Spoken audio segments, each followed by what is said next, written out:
तो जितने भी अगर केमिकल फ्री होगा वो शैम्पू, तो वो आपकी आँखों में नहीं लगेगा। अगर वैसे तो आँखों में तो कोई नहीं डालेगा, लेकिन आँखों में इससे ना पता चल जाता है कि उसमें केमिकल्स हैं कि नहीं है। केमिकल से जलन होती है आँखों में। बाकी अगर आप हमारा शैम्पू यूज़ करोगे ना, आपके आँखों में कोई प्रॉब्लम नहीं आएगी। अगर आँखों में चला भी गया ना शैम्पू, कुछ भी फील नहीं होगा कि जलन हो रही है या फिर ऐसा कुछ भी लग रहा है, कुछ नहीं। तो अभी हमारे जो ये सारा मटेरियल था उसको साफ़ कर लेते हैं, क्योंकि देखो इनमें ना मट्टी होती है। भृंगराज और ब्रह्मी में सबसे ज़्यादा मट्टी होती है।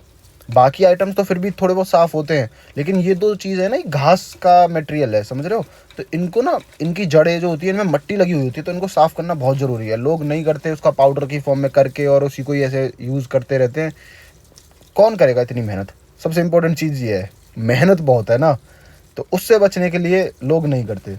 बट भाई मैं अपने हिसाब से, मुझे लगता है कि मैं यूज़ कर रहा हूँ, तो अगर मैं अपने लिए करूँगा तो कैसे करूँगा, मैं उस हिसाब से अपनी मेहनत करता हूँ। और मुझे तो भाई मज़ा आता है, सच बता रहा हूँ। ये काम ये करने में ना, मुझसे तो पूरे दिन बनवाता रहे शैम्पू, मैं तो सारा दिन इसे बनाता ही रहूँ। मेरे को तो इतना मज़ा आता है इसे करने में, सच बता रहा हूँ। तो अभी हम ये साफ़ कर लेते हैं अच्छे तरीके से। इसमें ना हमने गोखरू और डाले हैं, जो मैं शायद रिकॉर्ड नहीं कर पाया था, तो गोखरू की वजह से मुझे ये थोड़ा धीरे धीरे करना पड़ रहा है। गोखरू बालों के लिए बहुत अच्छे होते हैं, ठीक है।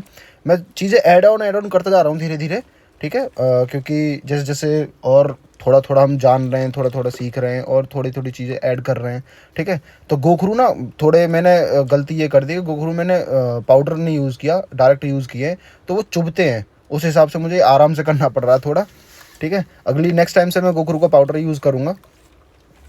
पर देखो साफ़ सफाई तो फिर भी करना ज़रूरी होता है।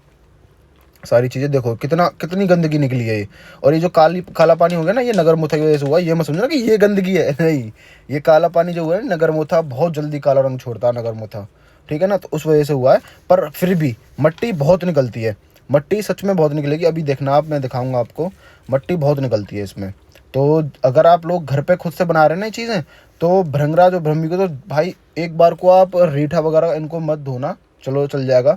लेकिन भृंगराज और ब्रह्मी, इन दोनों को तो भाई बहुत अच्छे से पता है। ये चीज़ मैंने पहले, भृंगराज और ब्रह्मी मैंने पहले साफ़ कर रखे हैं।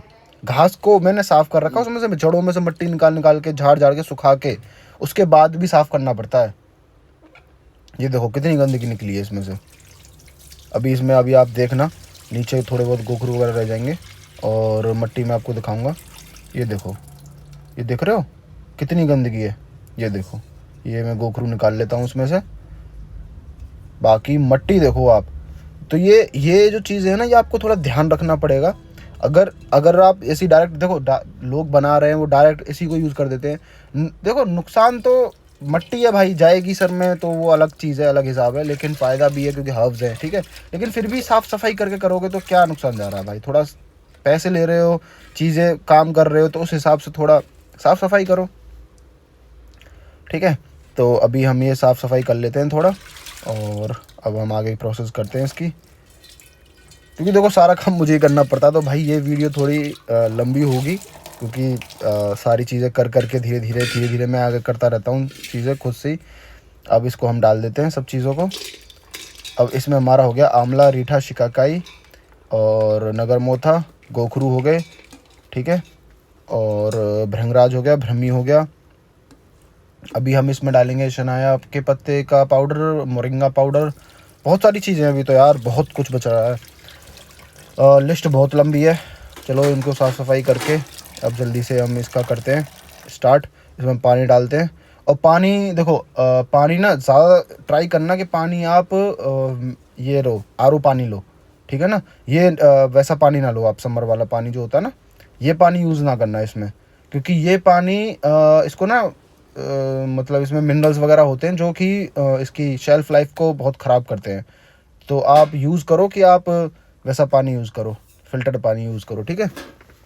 तो अब हम डाल देते हैं रोज़मेरी। हाँ, उसमें रोज़मेरी नहीं डालनी है, रोज़मेरी धुल के वो फिर रुकेंगी नहीं, ठीक है ना। मेथी वगैरह ये सब चीज़ें बाद में डालनी है, इनको धुलने की ज़रूरत नहीं होती, रोज़मेरी, मेथी वगैरह, ठीक है ना, इनको धुलने की ज़रूरत नहीं है। तो इन्हें बाद में डालना, कहीं उसमें डाल दो फिर सफाई नहीं हो पाएगी ढंग से, ये नीचे रह जाएंगे नीचे, और फिर पानी को कैसे कर छानना बनने में बड़ी दिक्कत हो जाएगी।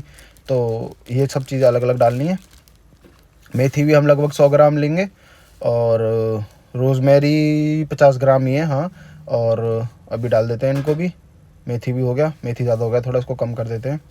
100 ग्राम लेनी है हमको सिर्फ।